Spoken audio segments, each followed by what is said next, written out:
இயற்கையான டேட்ஸ், பாதாம், பிஸ்தா, cash and honey கொண்டு தயாரிக்கப்பட்ட lion date nut bites. Lion date nut bytes.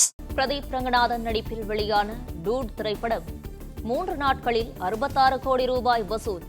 பட தயாரிப்பு நிறுவனம் அறிவிப்பு.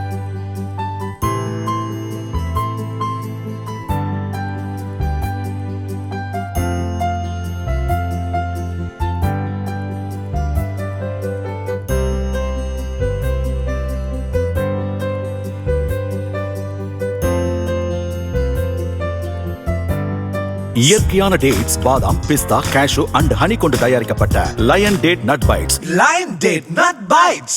பிளே ஸ்டோர் மற்றும் ஆப் ஸ்டோரில் இருந்து பாலிமர் செயலியை QR கோடு மூலம் பதிவிறக்கம் செய்யுங்கள். செய்திகளை உடனுக்குடன் பெறுங்கள்.